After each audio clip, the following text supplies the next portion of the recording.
एक लड़का नदी के पुल पर अकेला बैठा था। वह बहुत उदास परेशान लग रहा था। एक बूढ़ा व्यक्ति वहां से गुजर रहा था। उसकी नज़र उस लड़के पर पड़ी। वह उसके पास गया और बोला, क्या हुआ बेटा, इस सुनसान जगह पर ऐसे क्यों बैठे हो? उस लड़के ने कोई जवाब नहीं दिया। उस व्यक्ति ने एक बार फिर कोशिश की और उससे पूछा, क्या हुआ बेटा?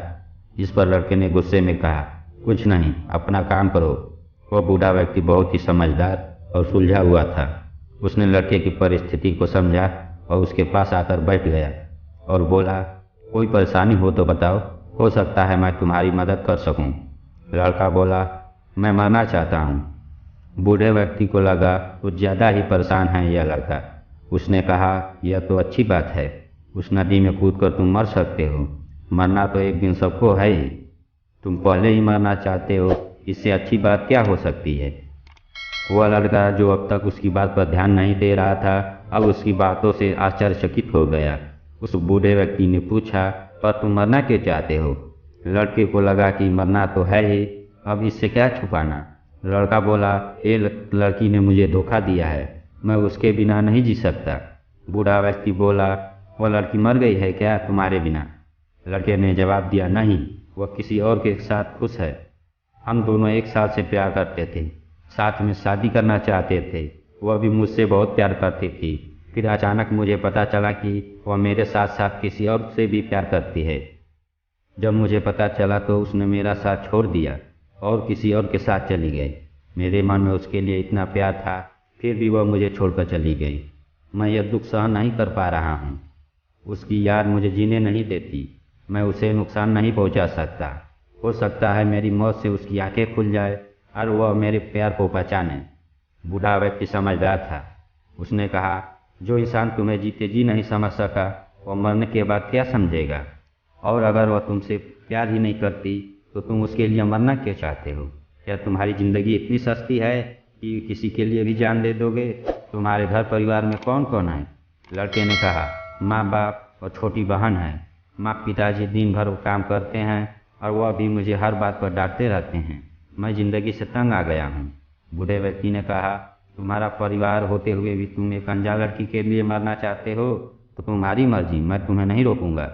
पर जब तक तुम भगवान के पास जाओगे तो तुम उन्हें क्या बताओगे कि तुम एक लड़की के लिए मर गए? तुमने ऐसा क्या अच्छा काम किया है जिससे भगवान तुमसे खुश हो सकें? लड़का सोच में पड़ जाता है। इसलिए मेरा कहना है कि तुम मरना चाहते हो तो तुम्हारी ज़िंदगी के 6 महीनों तो वह करो जिससे सब खुश हो सकें। अपने माँ बाप और परिवार समाज के लोगों के लिए कुछ करो ताकि मरने के बाद तुम्हें कुछ ना करने का पछतावा ना हो। और ठीक 6 महीने के बाद तुम यहाँ आना और आराम से मर जाना, तुम्हें कोई नहीं रोकेगा। लड़के को उसकी बात सही लगी। वैसे तो मरना है ही, मरने से पहले अच्छे से जी लेते हैं, यह कहकर वह लड़का वहाँ से चला जाता है। ठीक 6 महीने बाद वह लड़का वापस उसी नदी के किनारे आता है। क्योंकि वह बूढ़ा व्यक्ति रोज उस रास्ते से जाता था, उसने देखा कि वह लड़का वापस आया है। बूढ़े व्यक्ति ने कहा, क्या हुआ, आ गए मरने के लिए? लड़के ने कहा, जब 6 महीने पहले मैं यहाँ से गया था तब बहुत ही उदास और परेशान था। मुझे कुछ अच्छा नहीं लग रहा था। हर समय उस लड़की की याद मुझे सता रही थी। और 6 महीने के बाद मरने का सोचकर मैं रुक जाता हूँ। सबसे पहले मैंने माँ बाप को खुश रखने की सोची। पैसा नहीं है मेरे पास। मैंने मजदूरी की, काम किया। पहली बार छोटा बड़ा हर काम करके जब मैं पिताजी के हाथ में पैसा रखता, सब मुझे पहली बार खुशी का एहसास हुआ। छोटी बहन को उसकी पसंद के कपड़े और खिलौने दिलवाए। उसकी खुशी देखकर मुझे दूसरी बार खुशी का एहसास हुआ। जो लोग मुझसे बात नहीं करना चाहते थे, मैंने उनको भी मना कर सामने से बात की और सबसे दुश्मनी और मनमुटाव खत्म किया। तब मुझे खुशी का एहसास हुआ। दोस्त परिवार समाज में मैं इतना घुल मिल गया कि कब यह 6 महीने निकले मुझे पता भी नहीं चला। इन 6 महीनों में मेरी ज़िंदगी बदल गई। मुझे उस लड़की की कभी याद नहीं आई। वह बूढ़ा व्यक्ति मुस्कुराते हुए बोला, तो अब यहाँ क्यों आए हो? लड़के ने कहा, आपका धन्यवाद देने। जब मैं मरने के लिए आया था तब आपने ही मुझे सही राय देकर मुझे मरने से ही नहीं बचाया, बल्कि मुझे नई ज़िंदगी भी दी। मैं बहुत ही मामूली सी बात भी नहीं समझ पा रहा था। जो इंसान मेरा है ही नहीं, उसके लिए मैं उन लोगों को छोड़कर जा रहा था जो मुझसे बहुत प्यार करते हैं। इन 6 महीनों में मैंने कभी उस लड़की की तरफ नहीं देखा। फिर भी मैं खुश था।